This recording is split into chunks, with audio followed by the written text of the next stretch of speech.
So welcome back again to research. I'm just going to discuss about what should be the procedure to undertake a research. This is basically in line with what is required in a diploma in the NEC examination, the Kenyan module. Now, as you mentioned, research comes from an area you've identified that presents a problem. Mostly in the case of education, you should carry out a research in the field of education and an area where you are able to collect the data. The sooner the better, and the easier the better for you.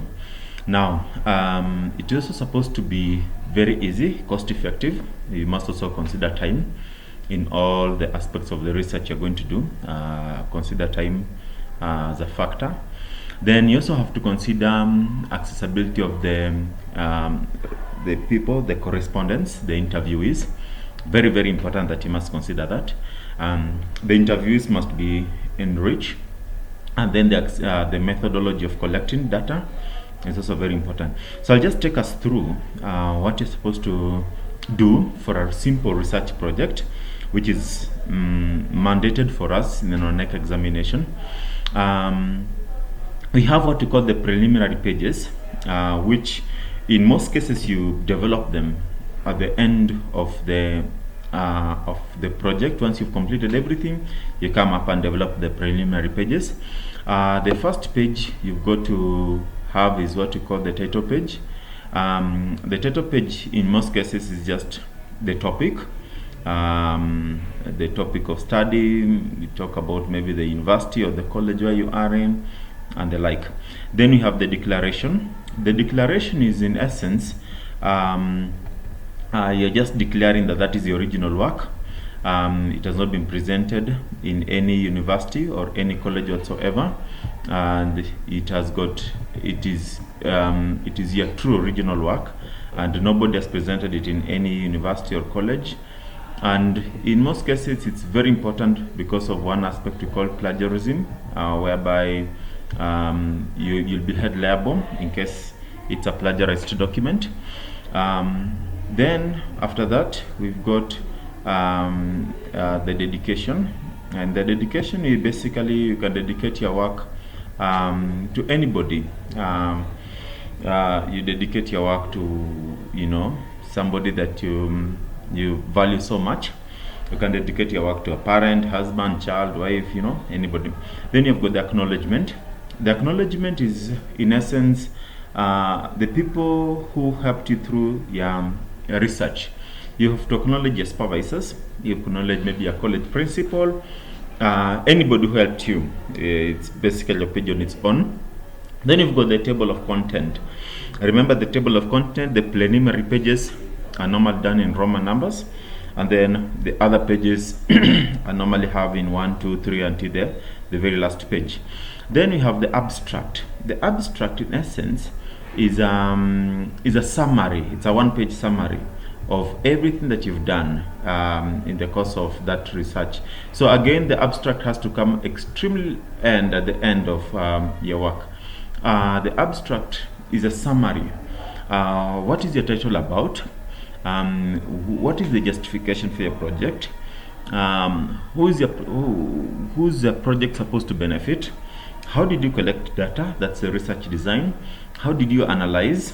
What are your findings and what are your conclusions? In one page, it's very summarized, does not go into detail. Then after that, you go to your page number 1, which in essence, it's the introductory page, chapter 1. In the introductory page, you number them as per 1.1, 1.2, 1.3 as how they appear. Now, introduction, you in essence introduce the topic in a summary. The introduction, 1.1 is introduction. You introduce the topic. For example, you could be studying factors like effects of lack of materials or insufficient materials in administering language activities in ECDE. You'll tell us in this particular chapter what are materials, what are educational materials, what is ECDE, okay, what is instruction in a very summarized way.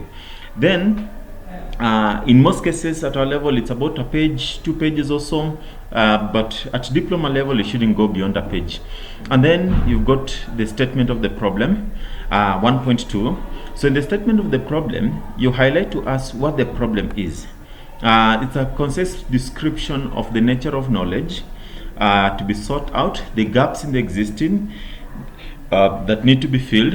A research project is carried out as a deficiency or a need to be as a need that has been identified. So in the statement of the problem, we basically discuss about what is the issue at hand.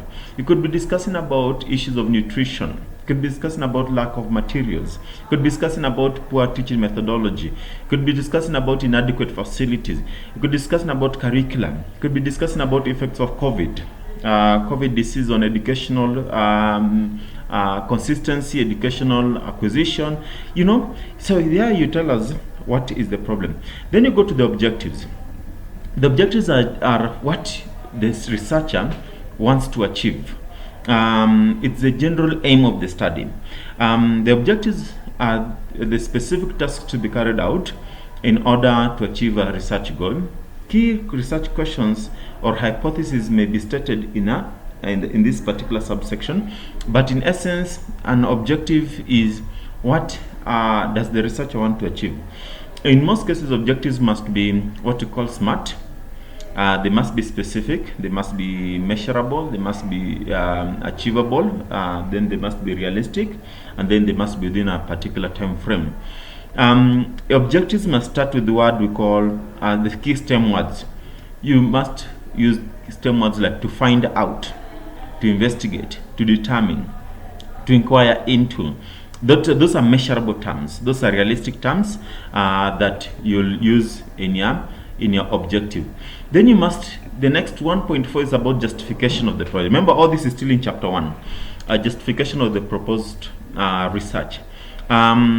This includes a clear statement of policy or academic value of proposed research. So you must justify why should you do this study? Of what importance is it? That's what we mean by justification. Then 1.5 is what we call the scope of the study. The scope is how big is the area of study. Where is the geographical location of the study? That is the scope. In some instances, you can add the scope and limitations. But remember, again, limitations may come again at the far end of the study, because limitations and delimitations are part of what you encountered, shortcomings, problems that you encountered while you're doing your research. Then you have your research hypothesis. A hypothesis is an assumption or a proposal of what the researcher wants to do. It's an assumption. I assume that when I go to preschools, I'll find teachers who are ill-trained on CBC. So I go to the field with that particular assumption that I will find ill-learned teachers. So I go to research. Does the training of teachers affect productivity in terms of classroom delivery? So that is an assumption. So we normally have two types of hypothesis: the null hypothesis and the alternative hypothesis, what you call the researcher's hypothesis. So again, you need to work about that. Then after that, we have 1.7 is definition of terms. In the definition of terms, you basically tell us what are some of the terminologies that you've used in your study. Basically any word that you've used, like for example, I've been mentioning about CBC. Some people may not know what CBC is, competence-based curriculum. You may mention about things like examination bodies like NEC, Kenya National Examination Council, etc. So that's why you put your definition of terms. So that is chapter 1.